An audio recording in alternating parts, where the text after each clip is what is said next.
Muy bien. A ver, estoy haciendo la prueba. ¿Se logra visualizar el PPT? ¿Se me logra escuchar? Cierto. ¿Me lo indican a través del chat, por favor, para ver si también me llegan los mensajes en tiempo real en el otro dispositivo? Sí, muy bien. Listo, perfecto. Muy bien, chicos, gracias por su confirmación. Entonces voy a dar por iniciado pues la clase. El día de hoy vamos a conversar sobre la semana 1 del ciclo ordinario del ciclo pre, que incluye, a ver, anota, va a incluir los siguientes temas. Va a incluir lo que es la definición de biología, los dominios de la biología. Vamos a hablar también de las características de los seres vivos.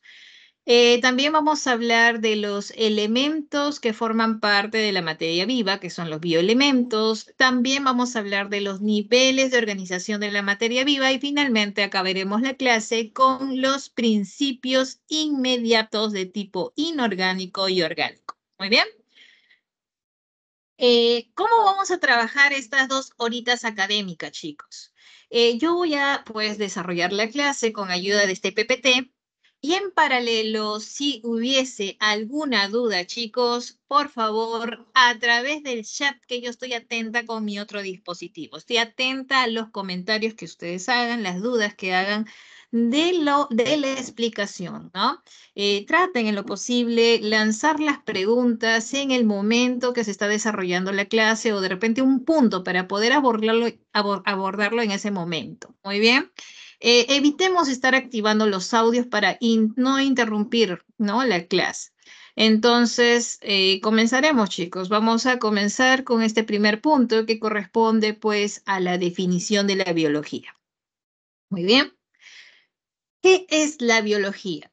¿No? Es algo bastante conocido por todos ustedes. Sabemos que la biología estudia a los seres vivos, ya que el término biología proviene de 2 vocablos: bios, que significa vida, y logos, que significa tratado o estudio, ¿verdad? Por lo tanto, la biología, al ser la ciencia de la vida, estudiará a todos los seres vivos. Este término fue acuñado por primera vez por Jean-Baptiste de Monnet, también conocido como el famoso Caballero de Lamarck.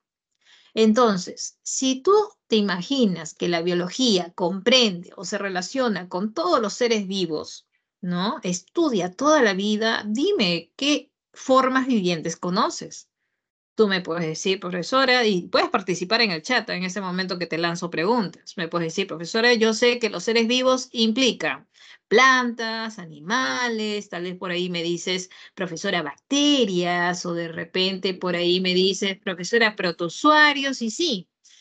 La biología tiene una labor bastante, pues, complicada porque al tratar de abordar todos los seres vivos, es preciso que la biología tienda a especializarse, tienda a tener, pues, ramas, ¿no? En este caso se conoce a estas áreas especializadas como dominios, los dominios de la biología.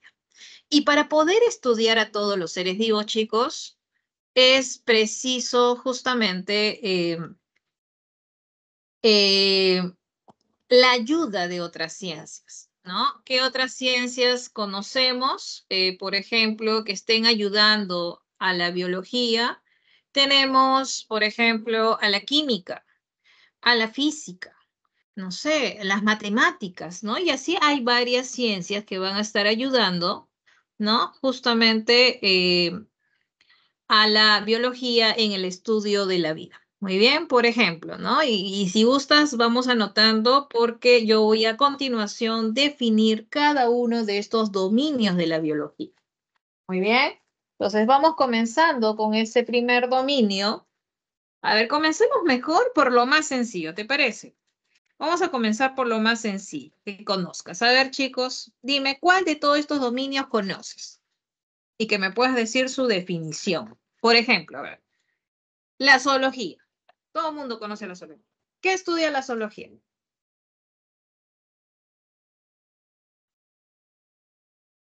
A ver, chicos, participemos a través del chat, ¿ah? Participemos a través del chat, chicos, más rápido. Animales, por ejemplo, ¿no?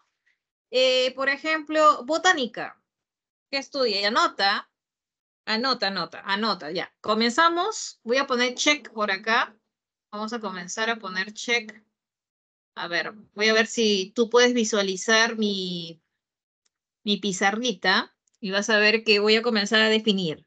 Primero dijimos la zoología, ahí está el check, que estudia los animales. Luego, botánica, que estudiaba las plantas. Muy bien, a ver, si lanzo otra, por ejemplo, que conozcas, no sé, a ver, eh, la virología, por ejemplo, ¿qué estudia la virología? Los virus. Pero acá viene una pregunta. ¿Por qué estudiamos a los virus si los virus no son seres vivos?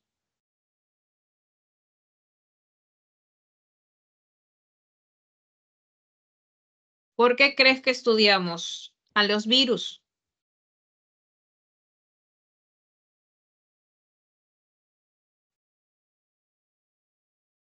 Exactamente, muy bien. Por ahí tu compañera pues aporta, dice, claro, pues afectan a todos los seres vivos. Profesora, ¿a quiénes? A los animales como el hombre, a las plantas, a las bacterias, a los protozoarios. Afecta a una gran parte de los seres vivos. Por eso que hay un dominio especializado para los virus, a pesar de que los virus no son seres vivos. Continuamos. La bacteriología. ¿Qué estudia la bacteriología? Estudia las bacterias. Muy bien, gracias por tu participación. Protozoología. ¿Qué estudia la protozoología? Protozoarios. Muy bien, protozoarios. ¿Qué estudia la micología? Micología. ¿Qué estudia la micología? Hongos. Hongos. Muy bien, muy bien. A ver, otra más. A ver, por aquí. A ver. A ver, vamos en orden. La evolución. ¿Qué estudia la evolución? Es un dominio de la biología que estudia qué cosa? Que estudia justamente los cambios que hay o que ocurren justamente en las poblaciones, estos cambios graduales que va a ocurrir en las poblaciones. Muy bien. A ver, por ejemplo, la biotecnología. Anota. ¿Qué estudia la biotecnología? Bueno, viene a ser justamente un conjunto de técnicas, ¿ya? La biotecnología es un conjunto de técnicas que va a utilizar células vivas o de repente un cultivo de tejidos o moléculas que han sido derivadas de un ser vivo. Repito, ¿qué estudia la biotecnología? ¿O qué es la biotecnología? Viene a ser un conjunto de técnicas que utiliza células vivas o cultivos celulares o utiliza pues moléculas que han sido derivadas de un organismo. Muy bien. Ahora, ¿y qué estudiará o qué hace la bioinformática? Como te dije, es preciso la participación de otras ciencias para contribuir el estudio de los seres vivos. Y acá tenemos la bioinformática. Hace pensar de que la informática estaría contribuyendo con la biología. ¿De qué manera? Pues utilizando o aplicando herramientas informáticas, herramientas computacionales para poder permitir, muy bien, mejorar el manejo de datos biológicos. Muy bien, repito, con la bioinformática se puede aplicar herramientas informáticas, herramientas computacionales para poder manejar datos biológicos. Muy bien, perfecto. Listo, chicos. A ver, ¿cuál más? Muy bien. A ver. Ujú. Vámonos por aquí. La genética. ¿Qué estudia la genética, chicos? ¿Qué estudia la genética? Bien, por ahí claro, perfecto. Entonces, para resumir, La genética va a estudiar la herencia y la variación. Muy bien, anota, estudia la herencia y la variación. A ver, ¿qué estudia la etología? ¿A qué te la estoy marcando? La etología es muy diferente a ecología. Mira, acá está. Etología. ¿Has escuchado este término? ¿Qué estudia? Anota, exactamente, el comportamiento. La etología estudia el comportamiento. En cambio, la ecología, ¿qué estudiará? La ecología estudia el ecosistema. Y sabes que el ecosistema es la interacción del ser vivo con el medio ambiente. Muy bien, repito, la ecología estudia el ecosistema, que es justamente el ecosistema, la interacción ser vivo con el medio ambiente. Muy bien, ya estamos acabando, seguimos. Nos toca ahora hablar de la taxonomía, es otro dominio de la biología. A ver, ¿qué estudia la taxonomía, chicos? A ver, ¿quién se acuerda? ¿Qué estudia la taxonomía? Perfecto, la clasificación de los seres vivos. Muy bien. La paleontología, te la sabes, ¿ah? Te la sabes. ¿Qué estudia la paleontología? ¿Qué estudia?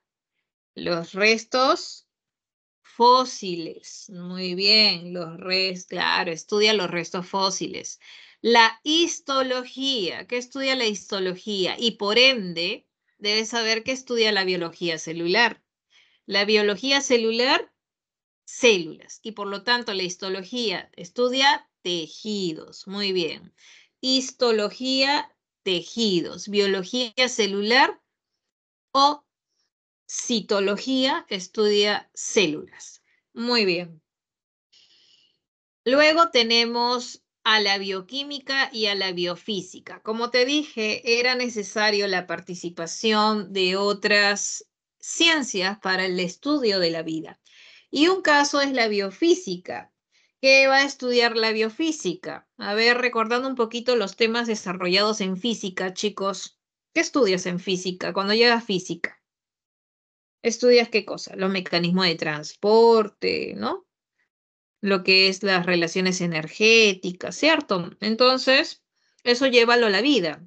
¿Qué estudiará la biofísica? Anota, estudia mecanismo de transporte en los seres vivos, relaciones energéticas y procesos bioeléctricos. Repito, estudia mecanismos de transporte, relaciones energéticas y procesos bioeléctricos en los seres vivos. Muy bien. Entonces, nada más para explicar un poquito, cuando me refiero a mecanismo de transporte, tú sabes que los seres vivos nos podemos mover, ¿cierto? No solamente de un punto a otro, también hay mecanismos de transporte internos, ¿no? Por ejemplo, cómo se transporta la sangre por todo tu cuerpo, un ejemplo. Y cuando me refiero a procesos bioeléctricos, por ejemplo, tú sabes que el funcionar de los músculos o lo que viene a ser la mecánica de la visión o del oído está involucrado, ¿no? Procesos bioeléctricos. Muy bien. Muy bien, chicos. Y para acabar esta parte, tenemos la bioquímica. La bioquímica es también un dominio de la biología que va a estudiar, ¿no? En este caso, moléculas, compuestos químicos, pero que se encuentran en los seres vivos. Muy bien. No, repito, la bioquímica estudia moléculas, compuestos químicos que se encuentran en los seres vivos. Muy bien. Muy bien, chicos. Hasta acá. ¿Tienes alguna duda? Si no, pasamos a la siguiente diapositiva. Muy bien. Y nos vamos al siguiente punto a desarrollar. Si es que no hay dudas hasta aquí, recuerda que a través del chat yo estoy atenta si hubiese alguna duda, consulta respecto a la explicación. Muy bien, si deseas que vuelva a repetir algún punto de la clase, también indícamelo a través del chat. ¿Listo? Muy bien, entonces si todo está ok, nos vamos a la siguiente diapositiva. Muy bien.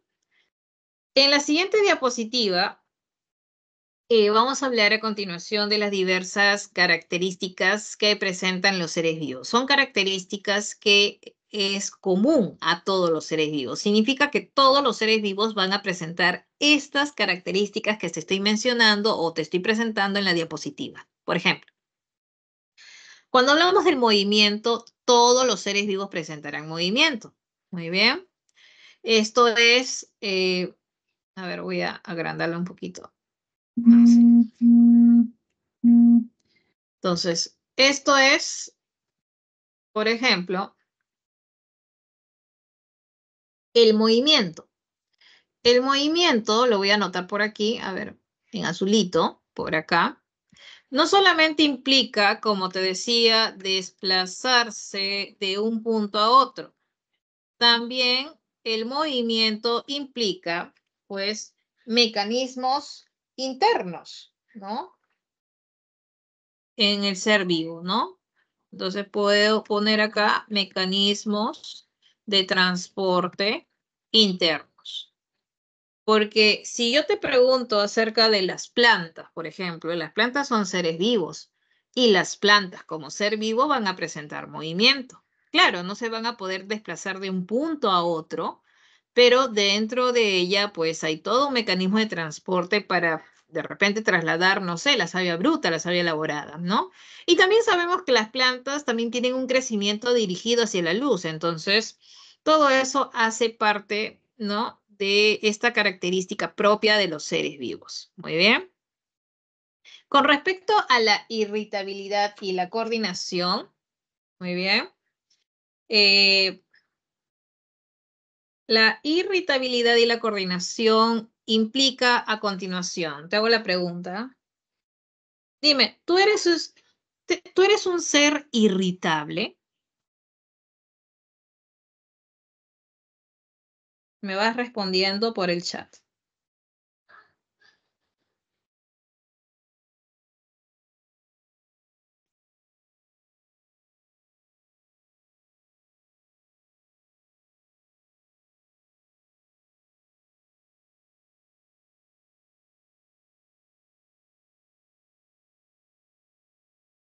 Por ahí dice uno no, la mayoría dice sí. Claro que eres un ser irritable, chicos. ¿Qué significa que seas irritable? Significa que eres capaz de poder responder a los estímulos que se te presentan. Muy bien. Y claro que tú eres un ser todo organizado que va a estar perfectamente coordinado, ¿verdad? Entonces hay toda una coordinación de por medio que ya lo vamos a ver más adelante en otros temas, pero es una característica propia de los seres vivos. Entonces, todos los seres vivos son irritables. Esto es, respondes a estímulos. Muy bien, respondes a los estímulos. Crecimiento. A ver, chicos. Muy bien, gracias por tu participación, chicos. Muy bien, así me gusta que estén atentos a la clase. Muy bien, y así también sé que estoy conectada y no se me ha ido el internet. Muy bien, crecimiento. Bueno, cuando hablamos de los seres vivos, sabemos que los seres vivos son unicelulares y también son pluricelulares. Entonces, te hago una pregunta bien sencilla a continuación. Tú como pluricelular, porque tú eres pluricelular, ¿cierto? Estás constituido por varias células. ¿Cómo creces? ¿Cómo creces como pluricelular? ¿Qué pasa con tus células? ¿Cómo es que hay un crecimiento? ¿Qué tiene que ocurrir? ¿Cómo crecen los pluricelulares? Para que crezca, ¿qué crees que hay a nivel celular, chicos? Claro, hay división de células. Muy bien, claro, muy bien. Entonces quiere decir que como pluricelular lo que tiene que ver es un aumento celular o aumento en el número, vamos a poner. Aumento en el número de células. Pero también tu propia célula aumenta en volumen. Hay un volumen, un aumento celular. Muy bien. Pero, ¿qué pasaría con El unicelular. El unicelular es un organismo de una sola célula. Entonces, ¿cómo crece el unicelular? El unicelular, ¿cómo crece? ¿Tú crees que el unicelular tiene que dividirse? No, ¿verdad? Porque el unicelular, si se divide, sería su reproducción. Entonces, ¿cómo crece el unicelular? Solamente aumentando volumen celular, nada más. No puede dividirse porque eso sería ya reproducción. Aumentando por ahí, como dice, de tamaño. Muy bien. Perfecto. Entonces, continuamos. Adaptación. La adaptación es otra de las características de los seres vivos. Muy bien. Gracias a la adaptación, tú puedes poder resistir o poder, sí, resistir a diferentes cambios que se presenten, ¿no? Y una manera de mantener la supervivencia, tú puedes generar cambios tanto estructurales como funcionales, ¿no? Entonces, voy a poner a continuación a qué nos referimos con la adaptación. Muy bien. Entonces, la adaptación es una característica de todo ser vivo, ¿no? Que justamente para poder resistir a los cambios, ¿no? Es que se da, pues, eh, un cambio de repente en estructura o a nivel de la función. Muy bien. ¿Listo?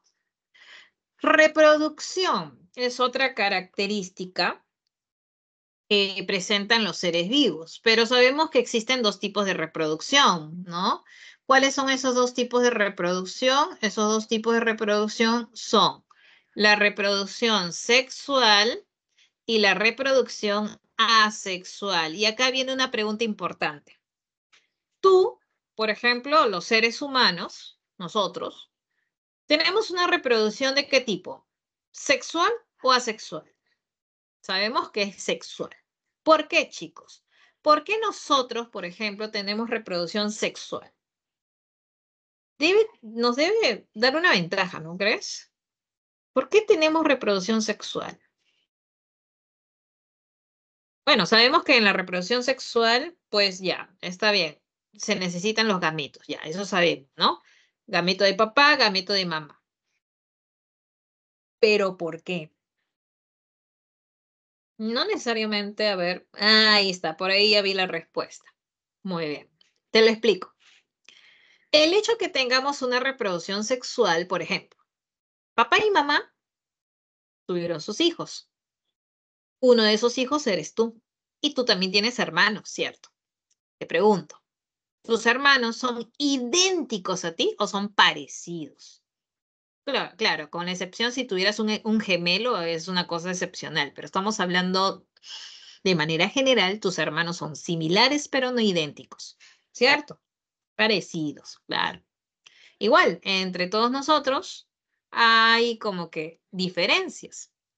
Y eso nos garantiza la reproducción sexual, de que haya variabilidad genética. Y lo estás viendo acá en el dibujito, ¿no? Acá tienes el papá, la mamá, ¿no? Y tienes acá un hijito, un gatito que ya tiene características diferentes a los parentales.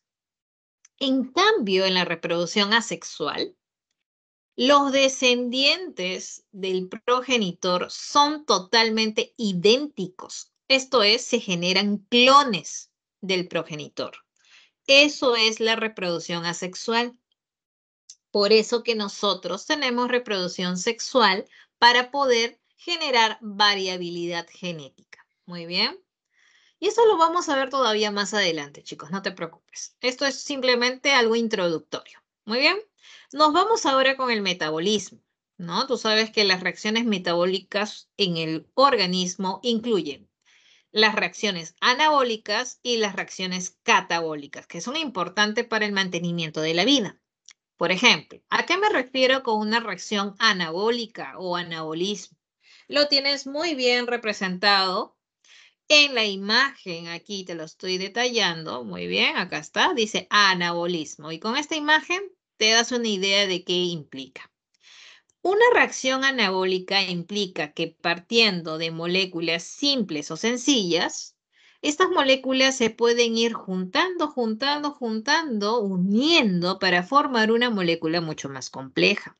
Muy bien, y eso lo vamos a ver más adelante. Por ejemplo, el proceso de fotosíntesis necesita moléculas simples, como por ejemplo, de repente CO2, por ahí agua y otras sales, para transformarlas en moléculas más complejas, como son, por ejemplo, la molécula de glucosa, partiendo del CO2, que es una molécula simple. Muy bien. En cambio, hay otras reacciones en el cuerpo que implican reacciones catabólicas. Esto es una degradación, sí. Mientras que el anabolismo es formación, y acá lo voy a poner acá hay formación. En el catabolismo lo que hay degradación. Y eso sucede, pues, por ejemplo, en la respiración celular, que nosotros degradamos la molécula de glucosa, la degradamos en moléculas mucho más pequeñitas. ¿Cuál es lo más pequeñito que se puede degradar la glucosa? CO2, agua, por ejemplo, ¿no? Entonces, gracias a la respiración celular es que podemos realizar esta degradación, por ejemplo, de la glucosa, y al momento de haber degradación, chicos, se va a liberar energía. Esta energía utilizable en forma de ATP.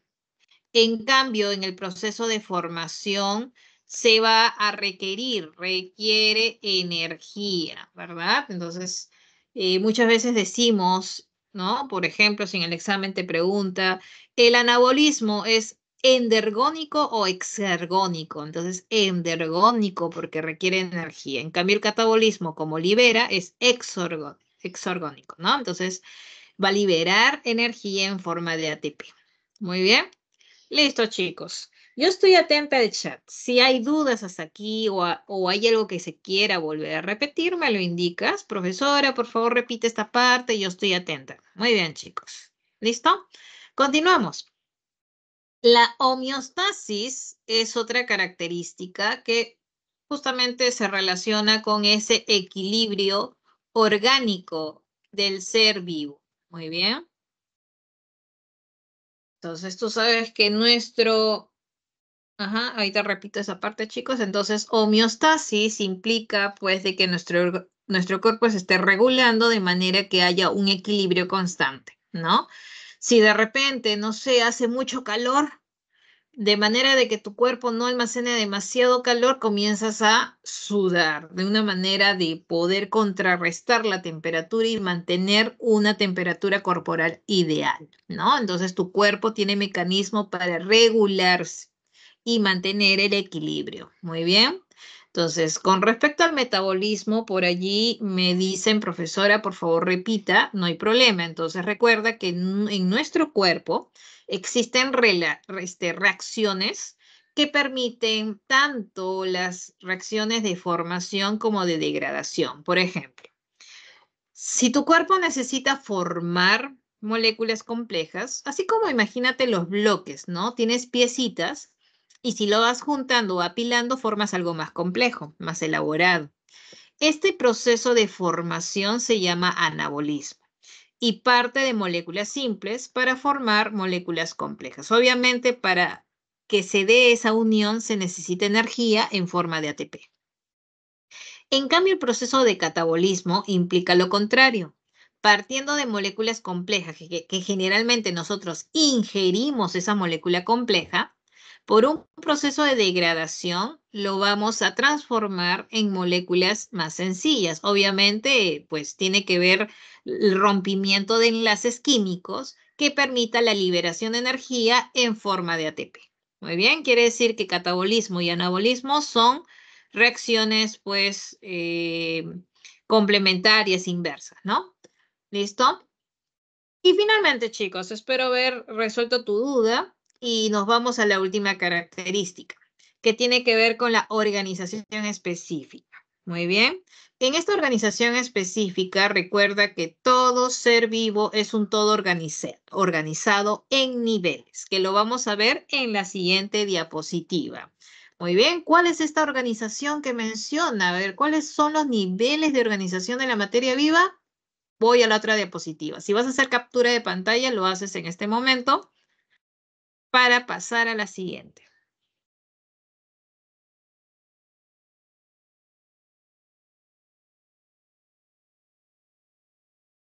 Muy bien. Listo. Entonces, una vez que yo cierro aquí, se va toda la información. Por eso que les doy ese chance de hacer captura, porque de ahí ya no hay forma de recuperar. Me voy a la siguiente.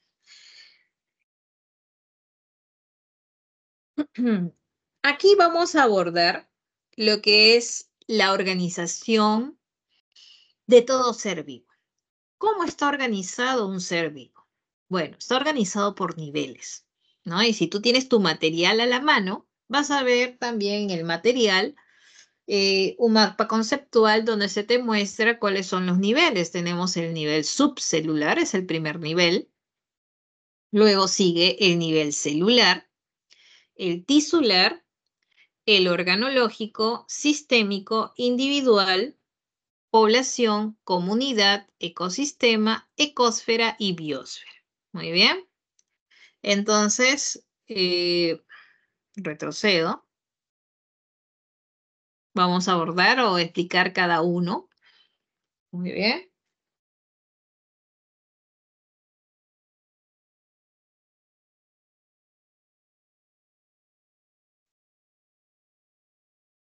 En el nivel subcelular encontramos toda la organización que podemos pues, evidenciar debajo de una célula o dentro de una célula.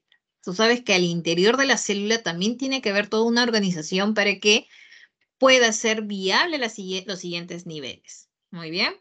Entonces, dentro del nivel celular vamos a encontrar subniveles y lo voy a poner por aquí. ¿Cuáles son estos subniveles? Muy bien, estos subniveles son el subnivel atómico, molecular, macromolecular, complejo supramolecular y organular. Te explico. En el subnivel atómico vamos a encontrar a los elementos que forman parte de la materia viva. Por ejemplo, ¿qué elementos químicos podríamos encontrar? Carbono, por ejemplo, ¿no? Hidrógeno, oxígeno, nitrógeno, no sé, podemos encontrar fósforo, potasio, no sé, varios elementos, ¿no? Voy a poner etc. ¿Listo? Pero cuando estos elementos, tú por química sabes, cuando los elementos interactúan, ¿qué forman? Las famosas moléculas, ¿cierto? Forman las moléculas. Por ejemplo, si yo junto, no sé, dos hidrógenos y un oxígeno, ¿qué formé? Agua. Si junto, por ejemplo, 6 carbonos, 2 hidrógenos, 6 oxígenos, glucosa. O, por ejemplo, un carbono y 2 oxígenos, el CO2. Y así se van formando las moléculas que tú por química sabes. Muy bien. Pero, ¿qué pasaría si estas moléculas interaccionan, se agrupan, formarían un siguiente subnivel, en este caso el macromolecular? Y aquí vamos a encontrar que el resultado de la asociación de estas moléculas, vamos a encontrar la formación de macromoléculas llamadas carbohidratos, lípidos, proteínas y los ácidos nucleicos. Muy bien. Son estas 4 macromoléculas de la vida. Y acuérdate, cuando te haga la pregunta, ¿cuáles son las 4 macromoléculas de la vida? Son estas, carbohidratos, lípidos, proteínas y ácidos nucleicos. A ver, chicos, ¿qué pasaría si estas macromoléculas ahora interactúan o se asocian? ¿Qué formarán? Un siguiente nivel o subnivel llamado complejo supramolecular. Por ejemplo, imaginémonos que interactúan lípidos del tipo fosfolípido con proteínas. ¿Qué estarían de repente formando?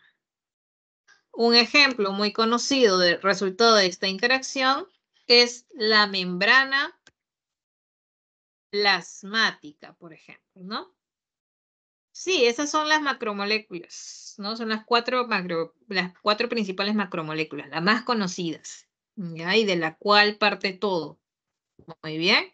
Entonces, si estas macromoléculas interactúan, por ejemplo, se asocian, imagínate si se asocia los fosfolípidos, que son lípidos, un tipo de lípidos, con proteínas, van a formar un complejo supramolecular llamado membrana plasmática, por ejemplo, ¿no?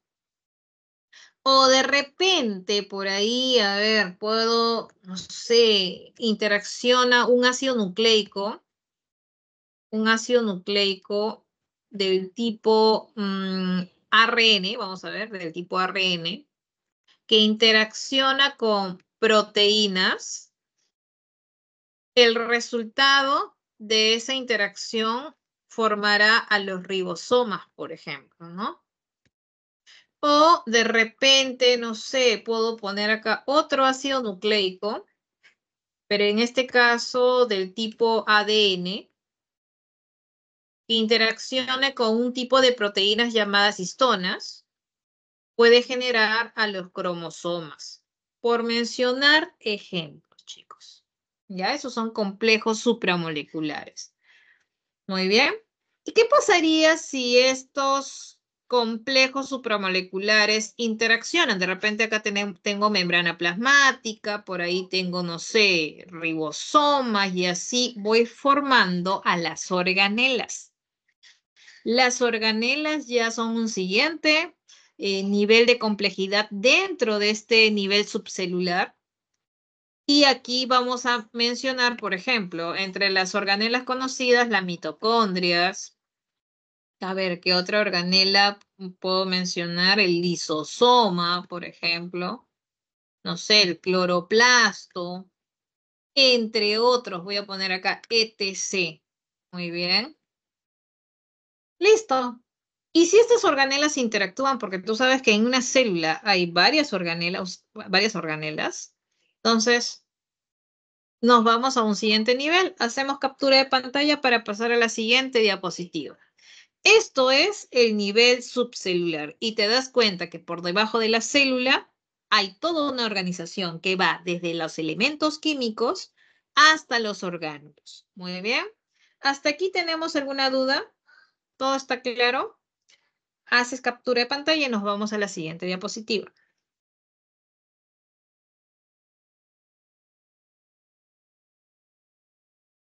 Muy bien.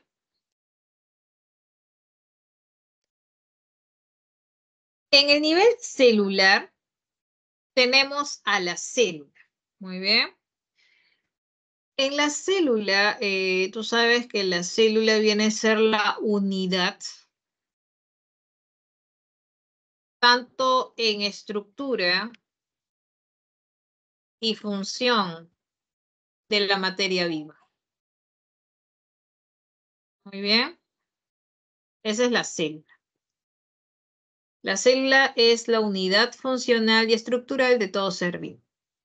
Pero ¿qué pasa, chicos, si la célula comienza a interactuar con otras células? ¿Qué formaría?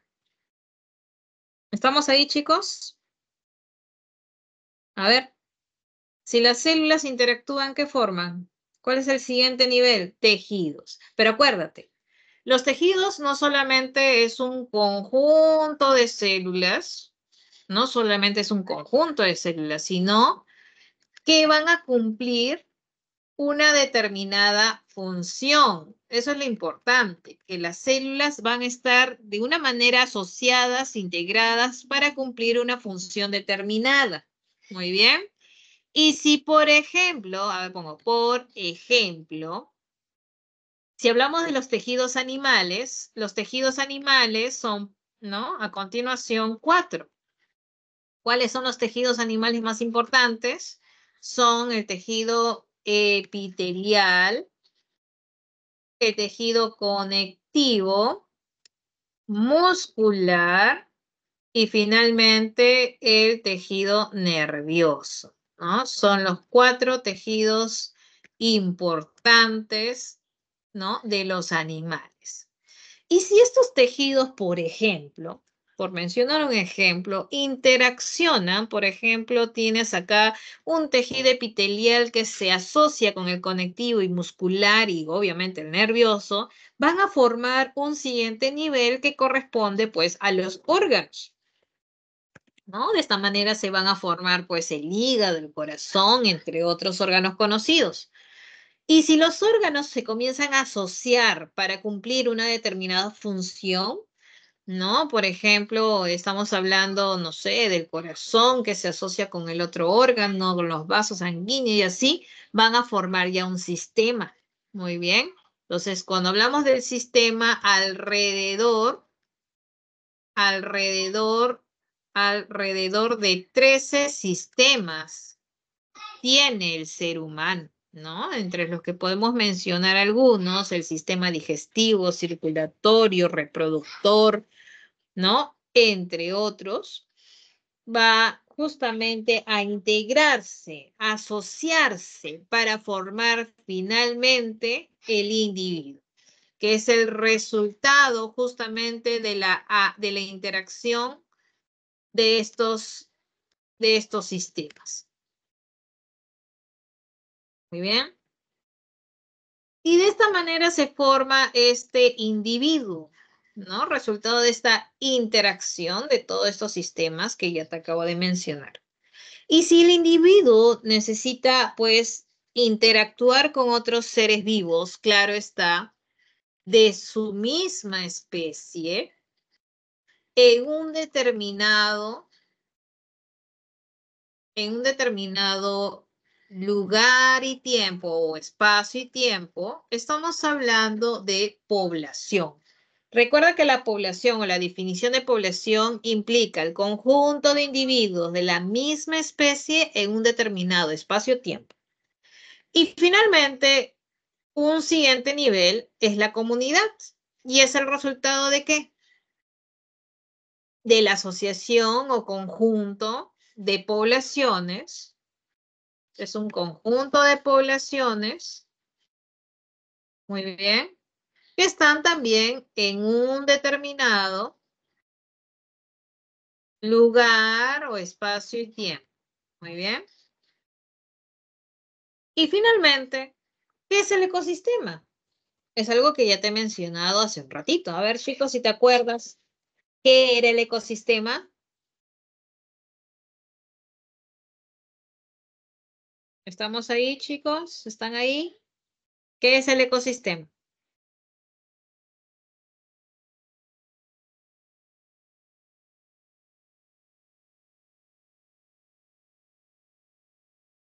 Ajá, perfecto. Gracias por tu participación. Así me aseguro de que mi conexión esté bien y estamos atentos. Entonces, el ecosistema viene a ser la interacción entre el ser vivo, en este caso las comunidades, con el medio ambiente. Claro, por ahí tu compañera sí, compañera menciona biotopo, biocenosis. Claro, el biotopo sería el medio ambiente y la biocenosis serían los seres vivos. Muy bien, perfecto. Muy bien, chicos. Entonces, continuando, tenemos a la ecosfera, que vendría a ser ese nivel máximo que implica a todos los ecosistemas del planeta. Muy bien. La ecosfera implica todos los ecosistemas del planeta. En cambio, la biosfera solamente comprende a ese conjunto de espacios de suelo, agua y aire, pero que solamente hay existencia de vida o de seres vivos, ¿no? ¿Listo? Entonces, esto es, chicos, los niveles de organización de la materia viva. Siendo el primer nivel, el subcelular, le continúa el celular, luego el tisular, conformado justamente por los tejidos, que viene a ser la asociación de células que cumplen una función determinada. Luego viene el organológico, el sistémico, el individuo. Y si este individuo interactúa con otros individuos de la misma especie, forman una población. Recuerda que la población es el conjunto de individuos de la misma especie, pero en un determinado lugar y tiempo, o espacio y tiempo. Luego, si se juntan varias poblaciones y interactúan, forman las comunidades. Pero el ecosistema ya vendría a ser la interacción, no solamente entre el ser vivo, sino también con el medio ambiente. La ecosfera implica todos los ecosistemas del planeta y la biosfera solamente implica las zonas de suelo, agua y aire donde exista vida o seres vivos. Muy bien. Muy bien, chicos. Hasta aquí, ¿tienes alguna duda? Si no, pasamos a la siguiente diapositiva, hacemos captura de pantalla de ser necesario y si hay alguna duda, por favor, plantéalo en el chat. Muy bien. A ver, paso a la siguiente.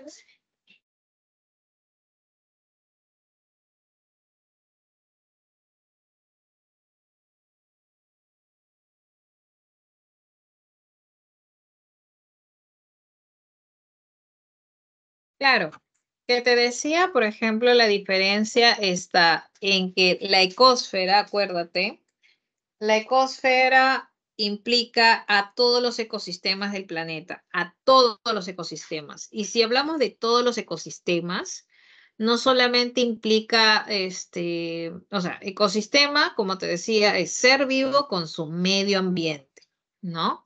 O sea, esa interacción.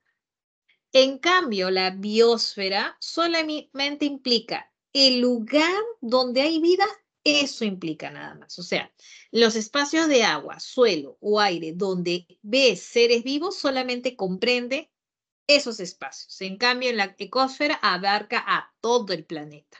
Muy bien, todos los espacios o el entorno que van a estar interaccionando con los seres vivos. Muy bien, esa es la diferencia, chicos. Y así te lo van a plantear en el examen. ¿No? Donde te diga espacios donde haya vida, es la biosfera. Y la ecosfera es el máximo, se puede decir, nivel donde implica todos los ecosistemas del planeta. Muy bien. Nos vamos ahora con el método científico. Espero haber resuelto tu duda y nos vamos a otro punto de la clase. ¿Ya? Ahora sí cambiamos de tema y nos vamos al método científico. Muy bien.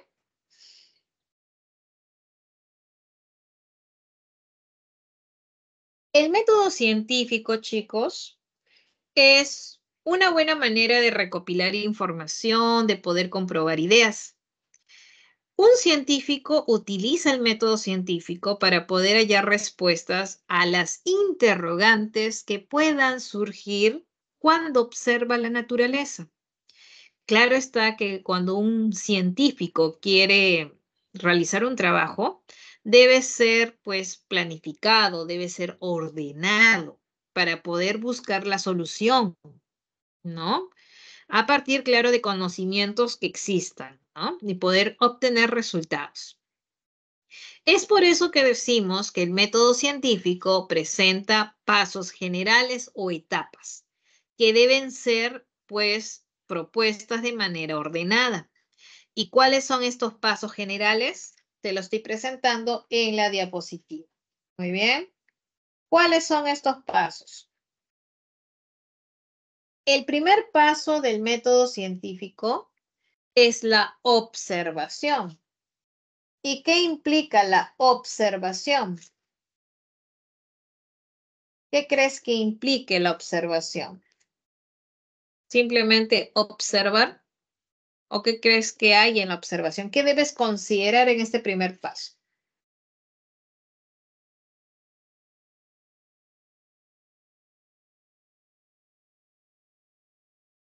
Estamos ahí, chicos, ¿verdad? A ver, muestran señales de vida por lo menos para saber que mi conexión está bien. Ah, ya. Muy bien, chicos. Listo.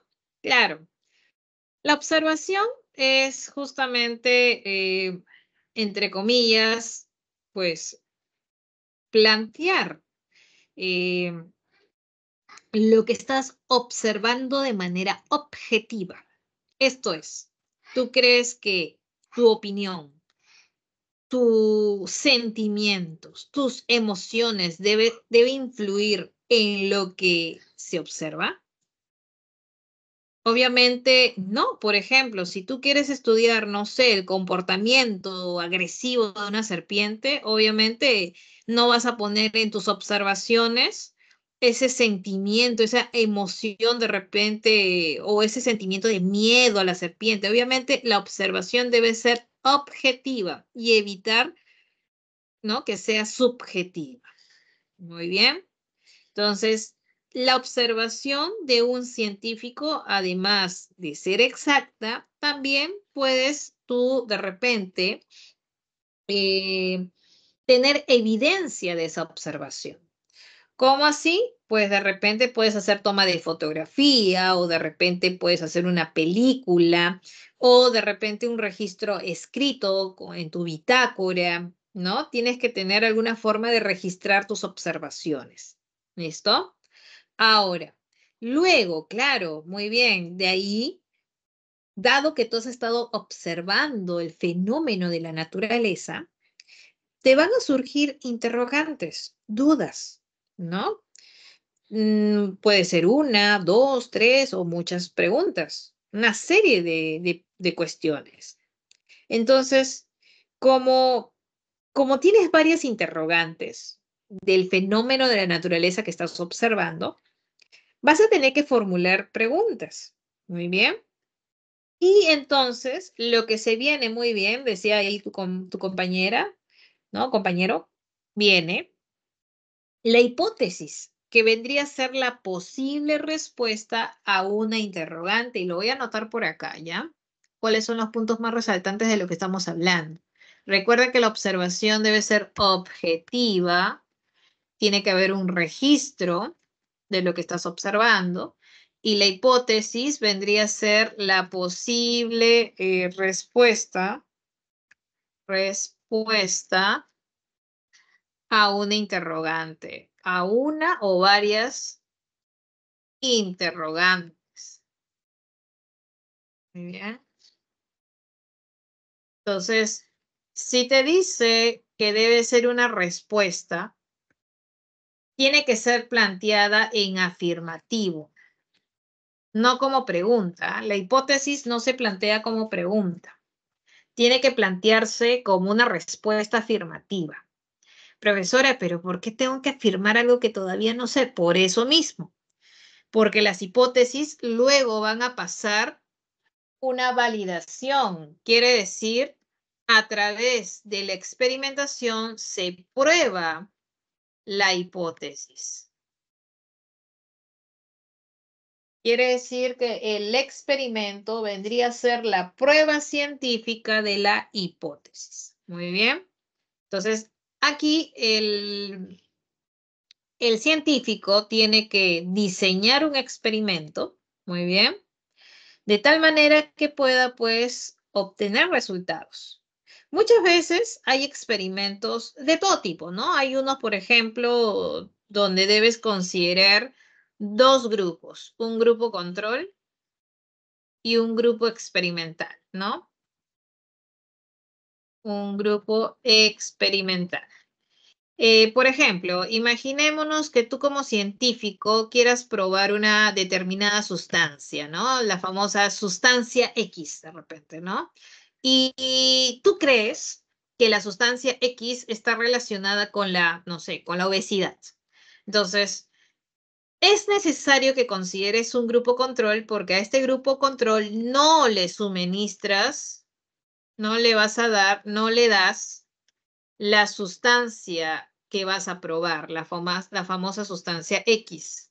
En cambio, al grupo experimental sí le vas a suministrar la sustancia X, sí le vas a dar, ¿no? De alguna manera, a través de su dieta, qué sé yo. Entonces, con el grupo control es que te va a permitir comparar lo que vayas a observar en el transcurso de los días. Imaginémonos que al grupo control, claro, no le diste sustancia X, a tu grupo experimental sí le diste la sustancia X, y después de un mes ves que todos los ratoncitos, por ejemplo, que son los individuos de experimentación, todos están gorditos. Entonces tú dices, no, no es la sustancia X, debe ser otro factor que desconozco. Pero si tú ves que solo el grupo experimental engorda y el grupo control no, te permite comparar y tú de alguna manera concluir que es la sustancia X directamente relacionada con la obesidad. Entonces, ¿por qué se divide en grupos? Para poder comparar. ¿Y cómo se llama esa diferencia? La diferencia que hay entre el grupo control y el grupo experimental, esa diferencia recibe el nombre, acuérdate, de factor, el factor variable, ¿ya? El factor variable es la diferencia entre el grupo control y el grupo experimental. Es la condición que distingue al grupo experimental. En este caso, que le está suministrando la sustancia X. Muy bien. Listo, chicos. Obviamente vas a ir anotando los datos que vas generando del experimento, lo vas a estar organizando, analizando y muchas veces ahora los científicos ya cuentan con programas especializados que le permiten hacer pues un análisis mucho más rápido, ¿no? Obviamente reduce bastante el tiempo que toma toda esta tarea de análisis. Se obtienen estos resultados, muy bien, y luego de la información que se obtiene del experimento, se puede confirmar o no la hipótesis original. Si se confirma, entonces decimos, la hipótesis se validó, pero si no, la hipótesis se rechaza. Muy bien. Recuerda que las conclusiones pueden ser de dos tipos. Pueden ser conclusiones empíricas o pueden ser conclusiones llamadas deductivas. Cuando es una conclusión empírica, es aquella que se basa directamente de la experiencia, ¿no? Es una conclusión que se obtiene directamente del experimento, por decirlo así. En cambio, en la deductiva ya hay un proceso adicional, ¿no? De razonamiento, extrapolación, ¿no? Entonces, cuando hay una conclusión ya que implique razonamiento, esa es una conclusión deductiva. Muy bien. Entonces, chicos, dicho todo esto, podemos llegar a una teoría. Una teoría, por ejemplo, bien, vendría a ser una explicación de algún fenómeno de la naturaleza, y acá lo indica. La teoría es la explicación de un fenómeno de la naturaleza, un fenómeno observado. Pero hay que considerar algo, chicos, que la teoría, ¿no? Puede cambiar, porque tú sabes que con los años pueden ir apareciendo otras informaciones, ¿no? Por ejemplo, para que te des una idea. Cuando hablamos de la teoría del origen de la vida, ¿no? Esta teoría fue cambiando. Comenzó con la teoría propuesta por Aristóteles, que decía que la vida se originaba de la materia muerta o en putrefacción. Obviamente, con el pasar de los años dijeron cómo es posible esto y trataron de refutarla, y así aparecieron otras teorías. Quiere decir que las teorías cambian, ¿no? O en algunos casos las sustituyen o las modifican de acuerdo a la información que se va pues obteniendo con los años. Pero, ¿qué pasa con la ley? La ley es algo más absoluta, ¿no? La ley es una descripción de la naturaleza. Por ejemplo, en biología hay una ley conocida como la ley de Allen. ¿Qué te dice? Mira, te dice que las orejas de animales de clima frío son pequeñas, pero animales de climas cálidos, sus orejas son más grandes. Hasta ahí, chicos, ¿qué he hecho? Tan solo te he descrito. No te he explicado el por qué, ¿cierto? Entonces, esta descripción corresponde a una ley. La ley solamente describe un fenómeno de la naturaleza. En cambio, la teoría explica el fenómeno observado. Eso hay que diferenciar, chicos, al momento del examen, qué es una ley y qué es una teoría. Muy bien. Muy bien, chicos. ¿Hasta aquí tenemos alguna duda para pasar a la siguiente diapositiva? Si no, hagamos captura de pantalla. ¿Dudas? Por favor, plantéalo en el chat que yo estoy atenta. Si no, pasamos a la siguiente diapositiva. Muy bien.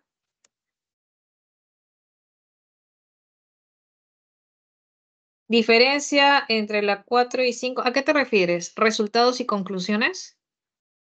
Los resultados, como te decía, los resultados son los que se obtienen, pues, del experimento. Es lo, por ejemplo, ¿no? Si tú estás haciendo un experimento, a ver, por ejemplo, ¿no? Eh, no sé, de repente es un experimento que tienes que pesar, por ejemplo, y cada día tienes que hacer un peso, y entonces cada día vas a poner el individuo 1 pesa tanto, el individuo 2 pesa tanto. Esos son tus resultados. Muy bien. Entonces, eso tú lo vas tabulando, organizando. Y luego el resultado, o no, vas a tener que ir analizándolo, organizándolo, y luego tú de esa información comienzas a generar tus conclusiones. Por ejemplo, una conclusión. Se observó que después de 30 días los animalitos engordaron tanto. Entonces, esas son tus conclusiones, ¿no? Entonces, esa es la diferencia entre resultado y conclusión, chicos. Muy bien. Muy bien, chicos. Ahora sí, me voy a la siguiente diapositiva. Espero haber, pues, respondido tu duda. Pasamos al siguiente punto de la clase. Vamos a hablar de los elementos de la materia viva, ¿no? Los elementos biogénicos o bioelementos, que son elementos químicos que son exclusivos de los seres vivos. Podemos agrupar estos elementos químicos en tres categorías: los bioelementos primarios, los bioelementos secundarios y los oligoelementos. Chicos, ¿en qué diferenciamos?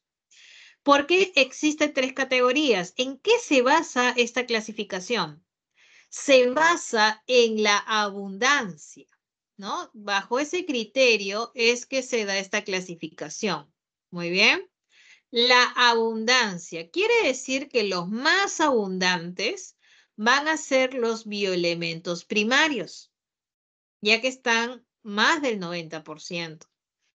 Como es el carbono, el hidrógeno, el oxígeno y el nitrógeno. Por eso decimos que estos son los bioelementos primarios o los más abundantes, ¿no? Luego tenemos los bioelementos secundarios, que son los que se encuentran en el segundo lugar en cuanto a abundancia en nuestro cuerpo. Así consideramos al calcio, al fósforo, al potasio, al azufre, el sodio, el magnesio, el cloro y el hierro. Luego tenemos los oligoelementos, que son aquellos que se encuentran en pequeñísimas concentraciones. Por eso que también suele denominarse los elementos traza, ya que está en ínfimas concentraciones. Pero que así sea pequeñísima la concentración, es importante su presencia para un correcto funcionamiento de tu cuerpo. Muy bien, así tenemos dentro de los oligoelementos el manganeso, el yodo, el cobre, el cobalto, el zinc, el flúor, el molibdeno, el selenio y el cromo. Muy bien, entonces estos son los oligoelementos. ¿Listo, chicos? ¿Hasta aquí? ¿Alguna consulta? Es preciso añadir que debes aprenderte esta clasificación. Muy bien, puede ser que en el examen te pregunten, a ver, dame ejemplos de bioelementos secundarios, te tienes que conocer a todos los bioelementos secundarios y a todos los oligoelementos. Porque los bioelementos primarios lo conocemos, es el grupo CHO, ¿no? Carbono, hidrógeno, oxígeno, nitrógeno. Pero los demás hay que aprendérselos, chicos. Muy bien, es más, en la separata hay una tablita donde te dice cuál es el papel de cada uno de estos en el funcionamiento de nuestro cuerpo. Muy bien, hay que repasar esa información, chicos. Muy bien, nos vamos ahora a la siguiente diapositiva, si es que no hay dudas hasta aquí.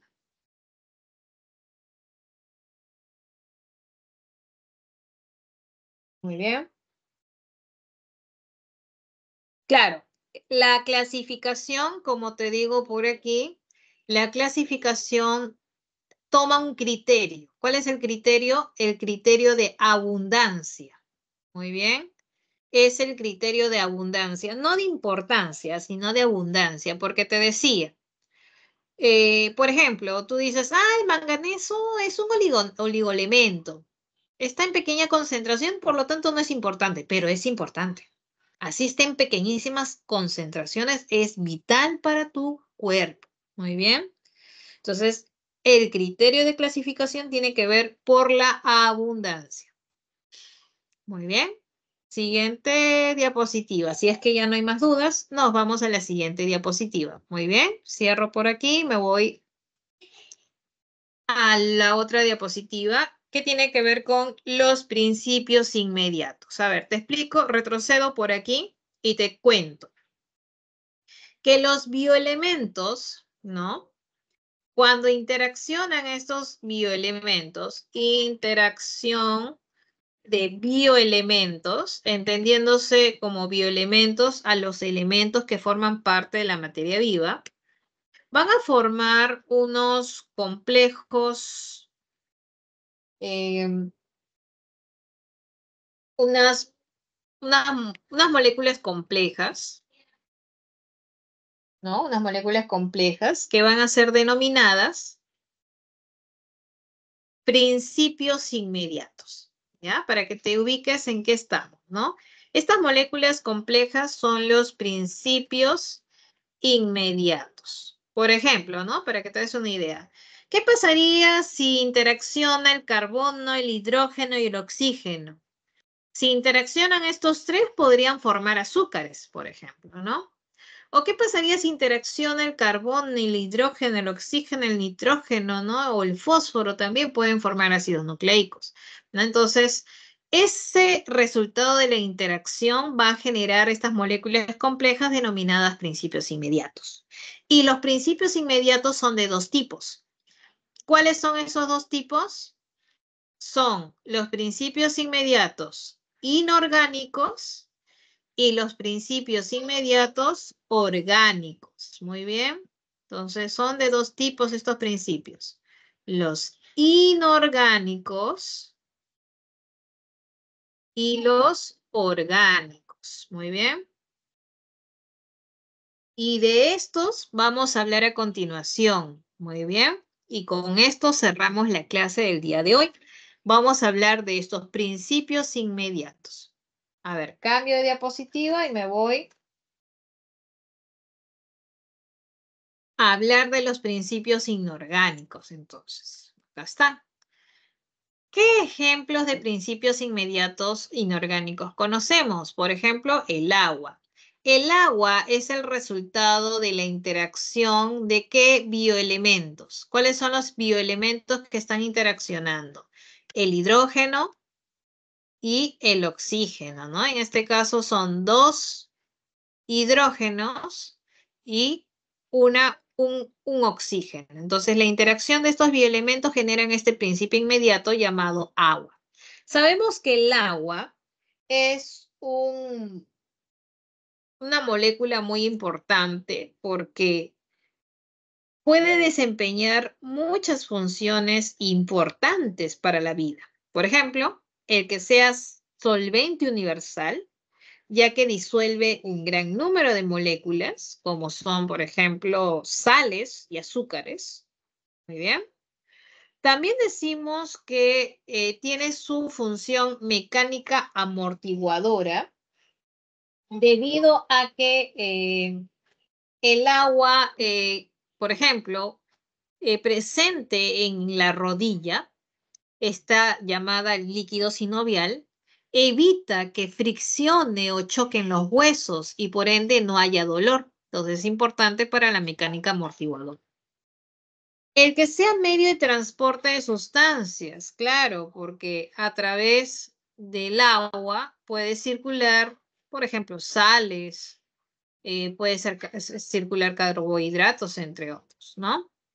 También es un termorregulador debido a su alto calor específico, también a su alta tensión superficial y claro está, mantiene húmedas nuestras membranas. ¿Y por qué es importante que se mantengan húmedas las membranas? Por ejemplo, a nivel del alveolo o de repente alveolo pulmonar o de repente en algunos organismos es importante que su piel esté totalmente hidratada. ¿Para qué? Para que pueda haber sin problemas el intercambio de gases. Entonces, es importante el que estén húmedas las membranas, hidratadas con agua para el intercambio de gases. Esas son las principales funciones que tiene este principio inmediato inorgánico, el agua. Nos vamos ahora con otros ejemplos de principios inmediatos inorgánicos. Paso de diapositiva, a ver, haz captura de pantalla y nos vamos a la siguiente. Muy bien.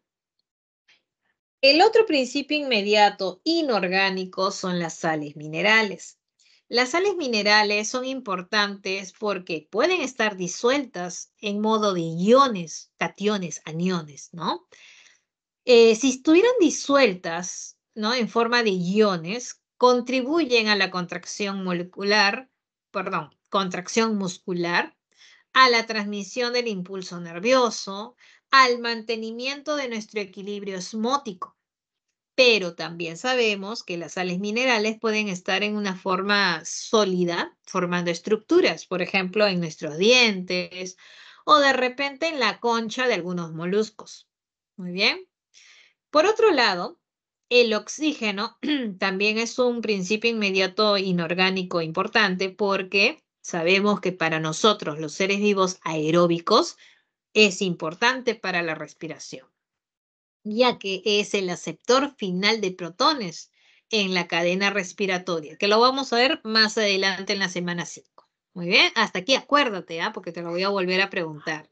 El oxígeno es el aceptor final de protones en la cadena respiratoria.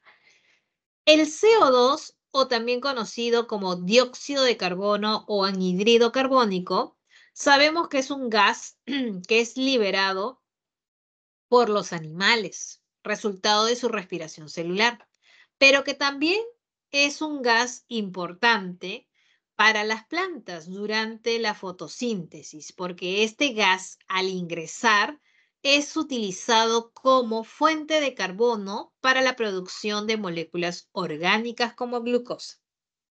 Muy bien, y sabemos también que el CO2, cuando aumenta su concentración provoca el calentamiento global, pero es responsable del efecto invernadero, que es un evento natural de la Tierra, ¿no? Que es importante. Gracias al efecto invernadero, la temperatura de nuestro planeta es una temperatura ideal para la existencia de vida. Muy bien, pero si aumenta terriblemente su concentración, viene el calentamiento global. Muy bien. Listo, chicos, captura de pantalla y nos vamos a la otra parte. Vamos a hablar a continuación de los principios inmediatos de tipo orgánico. Muy bien, ya me queda media horita, así que voy a acelerar un poquito más. ¿Listo?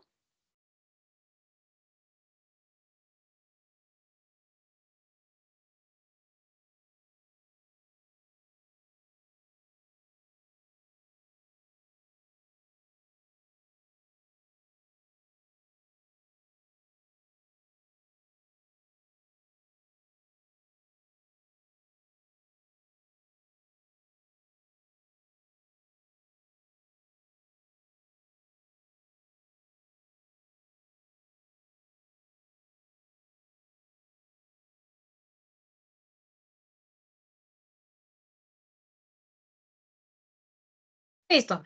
Entonces, no veo preguntas. A ver. Muy bien, no veo preguntas, chicos, hasta aquí. Continuamos entonces. Los principios inmediatos de tipo orgánicos. Recordar que son 4 los principios inmediatos. Te los presento. Carbohidratos, lípidos, proteínas y ácidos nucleicos. Muy bien. Entonces, estos son los principios inmediatos de tipo orgánicos. Bien. Aquí comenzaremos con el primer principio, que son los carbohidratos. Los carbohidratos también son conocidos como glúcidos, hidratos de carbono o azúcares, muchas veces se les denomina. Recuerde que los principios inmediatos son el resultado de la interacción de bioelementos. Y en este caso, mira, ¿cuáles son los bioelementos que estarían participando? Sería carbono, hidrógeno y oxígeno. Claro, en proporciones diferentes, pero estamos viendo la participación de estos tres bioelementos que, resultado de la interacción, dan lugar a la formación de este principio inmediato orgánico llamado carbohidrato. Recuerde que el carbohidrato, al ser una molécula compleja, tiene una unidad en la que en lo que más se puede dividir un carbohidrato. ¿Cuál es la unidad de todo carbohidrato? La unidad en la que se puede dividir son llamados monosacáridos. Ahí está, los monosacáridos es la unidad de todo carbohidrato. Y los monosacáridos pueden tener 3 carbonos, pueden presentar, voy a aumentar un poquito el tamaño, pueden tener 3 carbonos, 4 carbonos, 5 carbonos, 6 carbonos, pueden ser de 7 carbonos. O sea, varía de 3 a 7 carbonos. Muy bien. Quiere decir que si el monosacárido tiene 3 carbonos, puede recibir el nombre de triosas. Si tiene 4, tetrosas. Si tiene 5, se les llama pentosas, que son una de las principales. Si tiene 6, se les conoce como hexosas. Si tiene 7, heptosas. Muy bien. Entonces,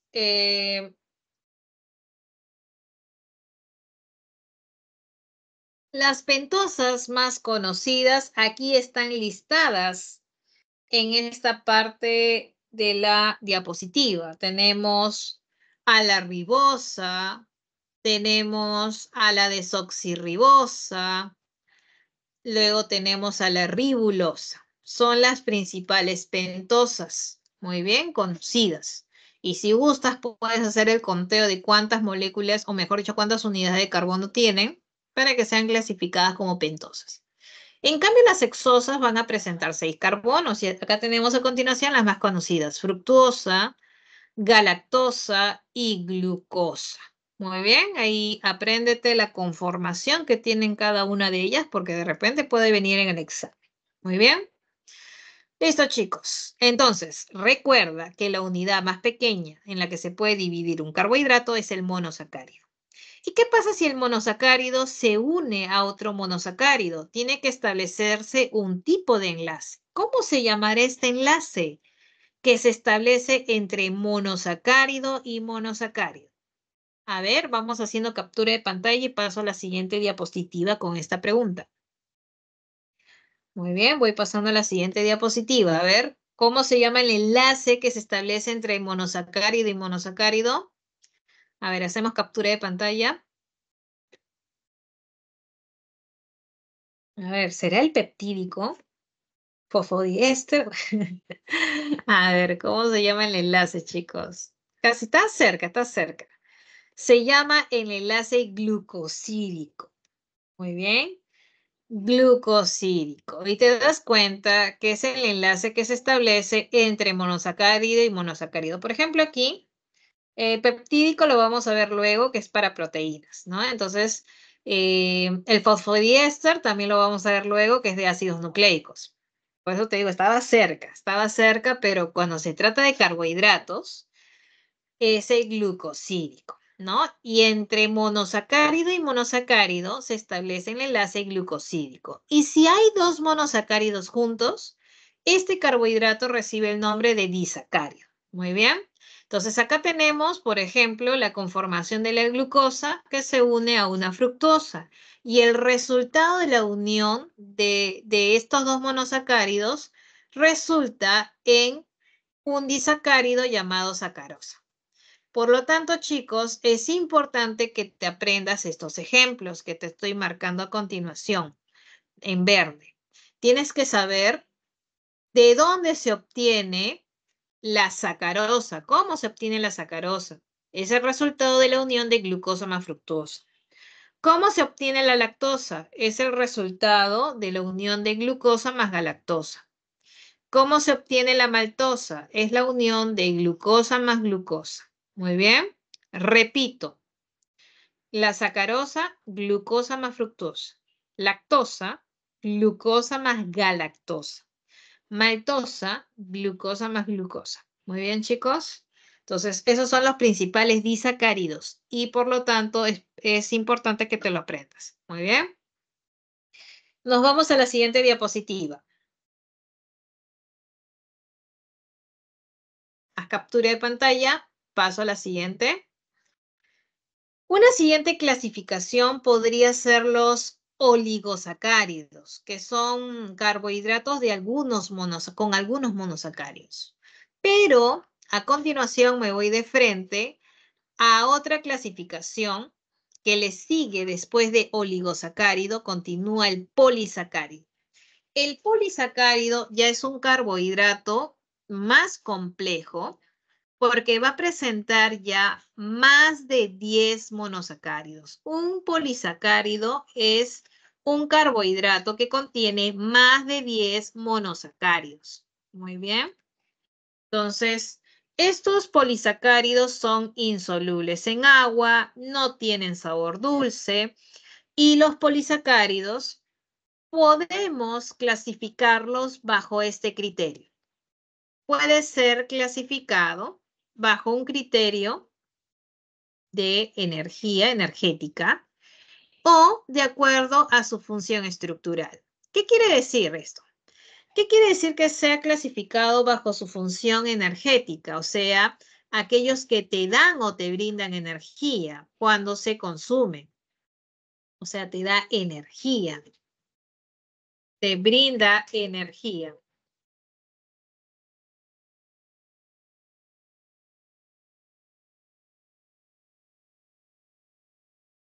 ¿Y qué significa función estructural? Significa que forma parte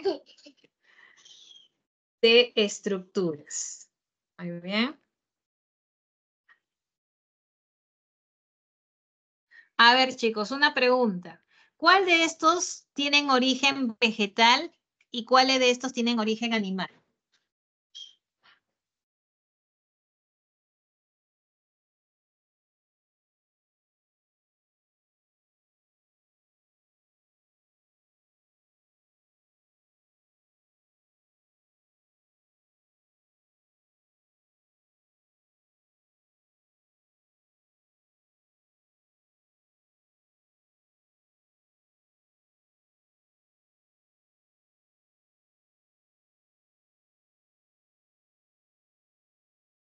Muy bien, entonces, primero, a ver, te voy a hacer esta pregunta. ¿Cuáles tienen función? A ver, hoy lo cerré. A ver, origen animal. De todos estos, los que tienen origen animal son el glucógeno y la quitina. ¿Bien? Y lo que tienen origen vegetal, de todos estos son el almidón y la celulosa. ¿Bien? Entonces, eso te pueden preguntar. Claro, la mureína es de las bacterias. Muy bien. Entonces, aquellos que te brindan energía cuando tú consumes son el almidón y el glucógeno. Pero recuerda que el almidón es vegetal y el glucógeno es de fuente animal.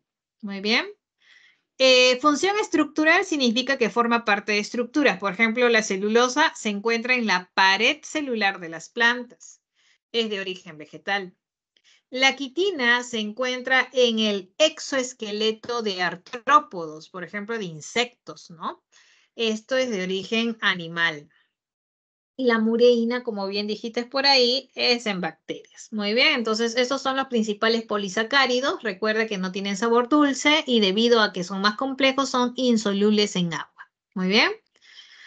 A ver, hacemos captura de pantalla y me voy a la siguiente diapositiva, ya que me está ganando la hora. Ya son 1:10, me quedan unos minutos. A ver, paso a la siguiente. Me van planteando sus dudas, ¿ah? A ver, nos vamos al siguiente punto, disculpa, los lípidos. Muy bien. Los lípidos son otro tipo de principio inmediato de tipo orgánico. Los lípidos también son resultado de la interacción de bioelementos, como por ejemplo, podemos mencionar entre los bioelementos que se encuentran, a ver, vamos a poner acá en azulito. Entre los bioelementos que podemos encontrar en los lípidos es carbono, hidrógeno, oxígeno, pero en pequeña proporción, pero también podemos encontrar fósforo y nitrógeno. Muy bien. Recuerda que los lípidos son importantes porque son fuente o reserva de energía, son aislantes térmicos, ya que estos pueden conducir el calor de manera muy lenta en los animales. También tienen como función la protección, ya que se encuentran pues protegiendo órganos delicados, y estructural porque forma parte de la membrana plasmática y lo sabemos, ¿no? Pero algo importante que debes considerar que los lípidos son clasificados en lípidos simples, lípidos complejos y los esteroides. Son 3 las clasificación de los lípidos. Vamos a comenzar en esta diapositiva por mencionar a los lípidos simples. ¿Y por qué se le llama lípidos simples? Por la misma razón de que solamente vamos a encontrar en este lípido, vamos a encontrar tan solo al carbono, al hidrógeno y al oxígeno, nada más. No vamos a encontrar fósforo ni nitrógeno. Por eso que los lípidos simples son llamados así porque están constituidos por carbono, hidrógeno y oxígeno. Aquí vamos a encontrar, dentro de los lípidos simples, vamos a encontrar a las grasas y a las ceras, ¿ya? Son 2 ejemplos de lípidos simples. Muy bien. Y dentro de las grasas, vamos a mencionar un buen ejemplo de grasa, el triglicérido. Muy bien, recuerda que si bien sabemos que las grasas son el resultado de glicerol más, es glicerol, la interacción de glicerol más ácidos grasos, pero que puede ser un ácido graso, 2 ácidos grasos o 3 ácidos grasos, el triglicérido tendría ¿cuánto? 3 ácidos grasos, ¿cierto? Muy bien, pero es un tipo de grasa. Recuerda que las grasas en los animales están como forma sólida, tipo sebo, y en los vegetales esta grasa estaría en forma líquida como aceite. Entonces, por un lado tenemos las grasas y por otro lado tenemos a las ceras. Las ceras, chicos, son también lípidos, pero es el resultado de la unión de un ácido graso más un alcohol de tipo lineal. Muy bien, eso lo vas a entender en química. Cuando te llegue el momento de química orgánica, vas a entender bien la estructura de un alcohol lineal. Entonces, la cera es el resultado de un ácido graso más el alcohol lineal. Muy bien, tú sabes que las ceras en los animales lo podemos encontrar, por ejemplo, en el pelo, en la pluma, y en los vegetales se encontraría, pues, protegiendo los frutos, a las hojas, ¿no? Dándole un aspecto, pues, de protección, impermeables ante la humedad. Muy bien. Entonces, estos son los lípidos de tipo simple. Nos vamos ahora a los lípidos complejos. Voy a pasar a la siguiente diapositiva, chicos. Voy a aumentar la velocidad, chicos, para poder acabar. Me voy ahora al siguiente tipo de lípido, complejo.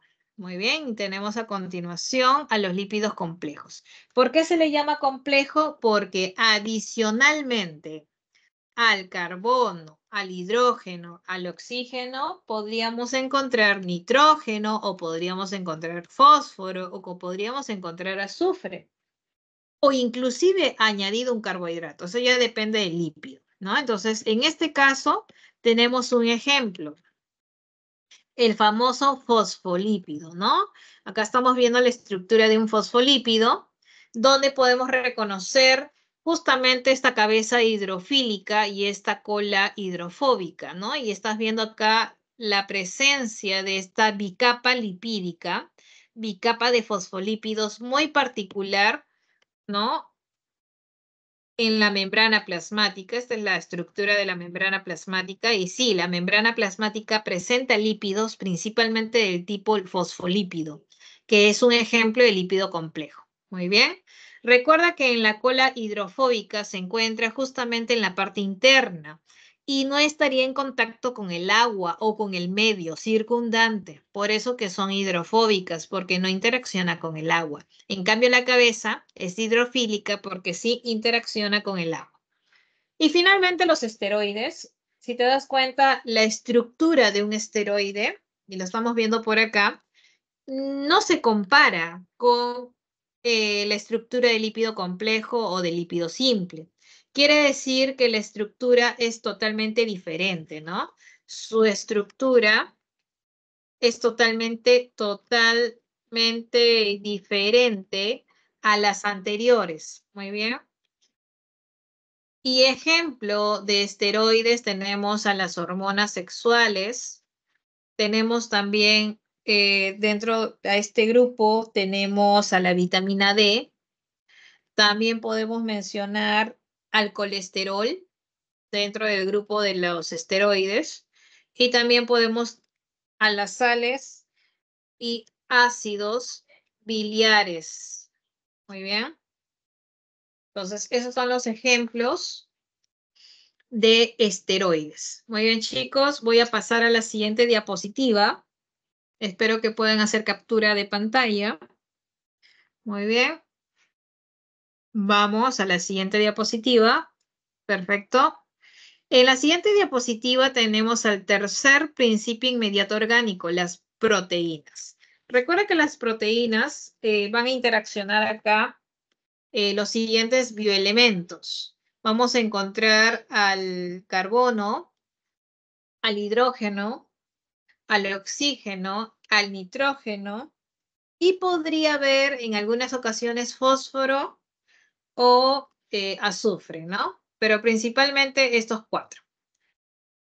Muy bien, recuerda que la unidad más pequeña en la que se divide una proteína es el aminoácido. Ah, me olvidé del anterior, o sea, los lípidos, la unidad más pequeña sería el ácido graso. Muy bien. Y el enlace que se establece sería el enlace éster en los lípidos. En cambio, en las proteínas, el enlace que se establece entre aminoácido, que es la unidad, acá está el aminoácido, el enlace que se establece, como bien decía por ahí tu compañera hace un rato, es el enlace peptídico, que se establece entre aminoácido y aminoácido de una proteína. Recuerda que el aminoácido tiene su lado amino, conformado por el grupo amino, y su otro extremo es un grupo carboxílico, ¿no? Es por eso que se llama aminoácido. Y recuerda el importante radical que gracias a la presencia de este radical, que puede ser cualquier molécula, es responsable de que la proteína tenga una diversidad de funciones. Esto es, las proteínas pueden ser hormonas. Ejemplo de hormonas proteicas, la insulina, la hormona del crecimiento. También las proteínas pueden ser estructurales, esto es, formando parte de estructuras, como es la queratina en el pelo. como es el colágeno en los tendones. También tenemos proteínas de transporte, como es, por ejemplo, la hemoglobina, que se encuentra en los vertebrados. Y en los invertebrados tenemos a la hemocianina. Muy bien. Proteína de reserva, o sea, que te da energía cuando lo consumes. Por ejemplo, en el huevo tenemos la ovoalbúmina. Y lo voy a anotar acá ya para que no te olvides. La ovoalbúmina en el huevo. Y luego tenemos la caseína en la leche. Muy bien. Voy a anotar arriba proteína de transporte. Hemoglobina en los vertebrados y hemocianina en los invertebrados. Muy bien. Luego, proteínas estructurales, te dije, queratina, estaba en el cabello, en el pelo, también estaba en las, en las plumas, en las uñas. Y el colágeno, que se encuentra en los tendones, en los cartílagos. Muy bien. Proteína de defensa, la inmunoglobulina, o también conocida como anticuerpo. Muy bien. Proteínas motoras, por ejemplo, la miosina, por mencionarte un ejemplo. Las enzimas, chicos, ¿qué son las enzimas? Las enzimas son proteínas con actividad catalítica, ¿no? Por ejemplo, la amilasa, que degrada ¿qué cosa? El almidón. Sí, el almidón sería el sustrato y el producto o el resultado de la degradación pueden ser la maltosa y la glucosa. Muy bien. Y se sabe también que las toxinas pueden tener componentes proteicos. Por ejemplo, el veneno de la serpiente tiene componentes de naturaleza proteica. Muy bien. Listo, chicos. Hasta aquí tenemos alguna consulta. Me quedan muy pocos minutos. Paso a la siguiente diapositiva. A ver, paso a la siguiente diapositiva. Bueno, esos son los niveles en cuanto estructura de una proteína. Esta es la estructura primaria donde estás viendo la secuencia de aminoácidos, pero si esta estructura primaria sufre, por ejemplo, cierta conformación que puede ser unida por enlaces de hidrógeno, forma la estructura secundaria que puede ser la de tipo plisada o la de alfa hélice. Ahora, si aún así estas conformaciones secundarias tienen más atracciones entre estas hélices alfa y hoja plegada, podría darse esta estructura terciaria. Y lo máximo que puede tener de complejidad una proteína es la estructura cuaternaria, cuando la proteína está formada por más de una cadena de aminoácidos. Muy bien. Recuerda que la proteína suele desnaturalizarse, pero también puede renaturalizarse. Muy bien. Y esto es debido a muchos factores, pH, temperatura, entre otros.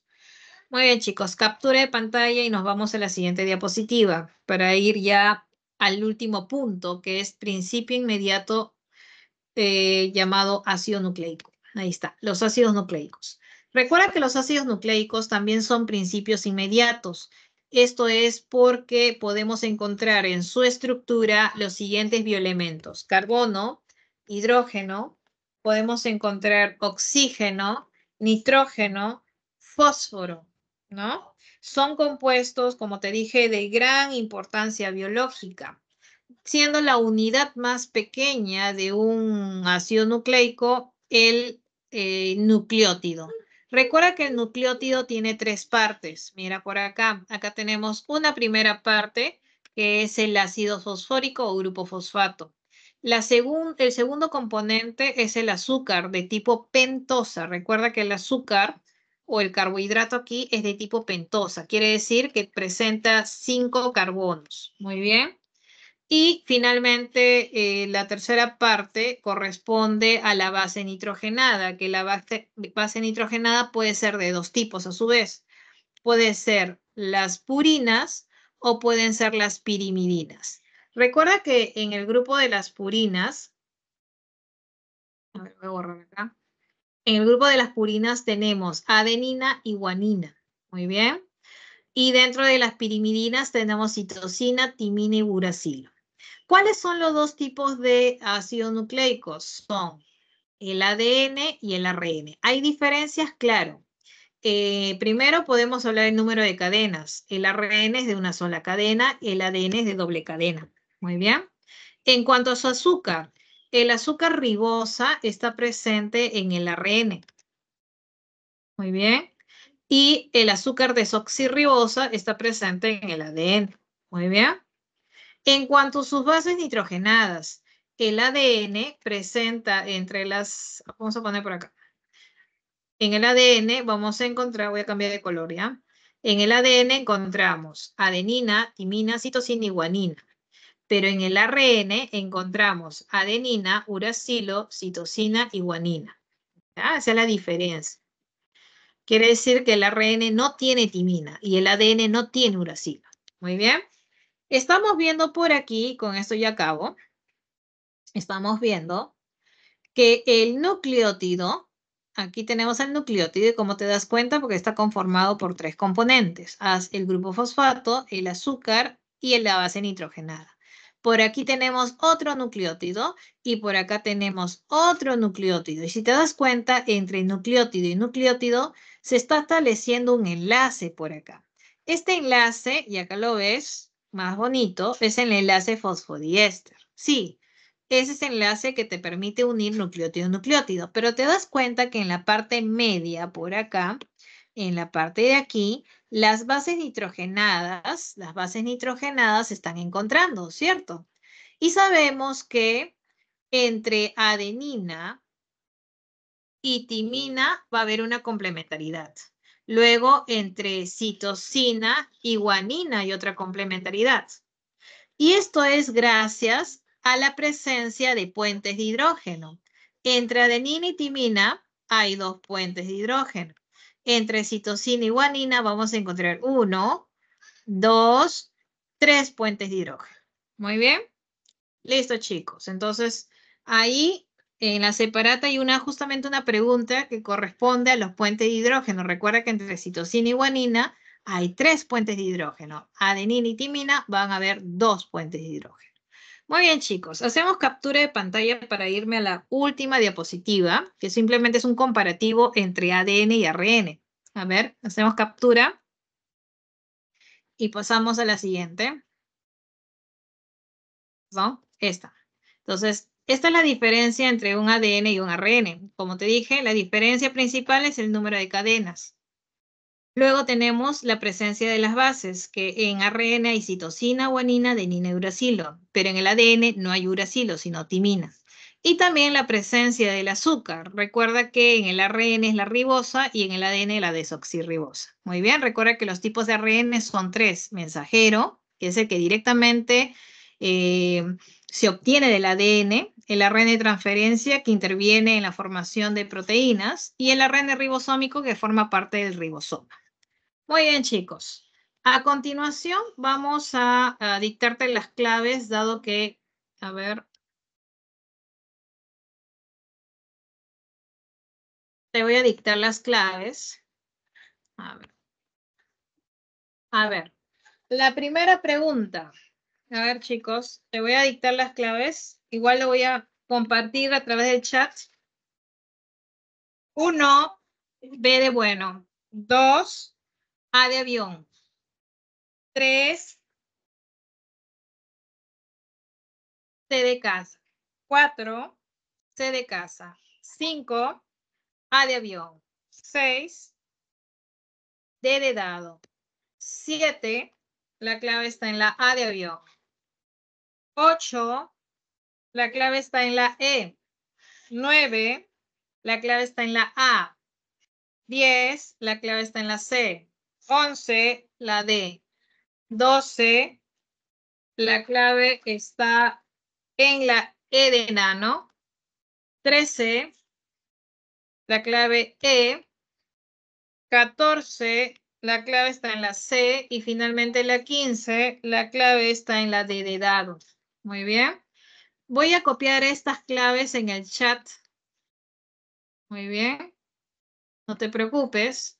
Me decías, Ya, que ahí te muestro la diapositiva de las diferencias. Eso querías ver, ¿verdad? Ahí están las diferencias principales. Por favor, anótalas. Haz captura. Muy bien. Voy a dejar de compartir en un ratito para copiarte las claves. Muy bien. Dejo de compartir entonces, chicos.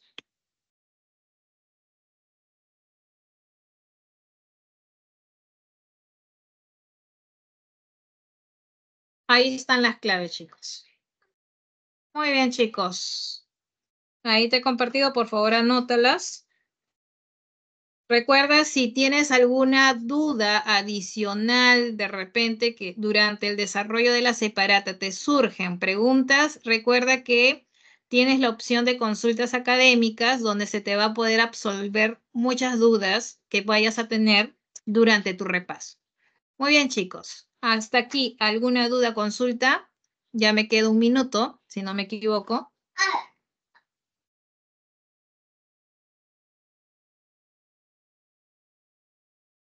Muy bien, chicos, entonces me despido. Hasta luego, nos vemos.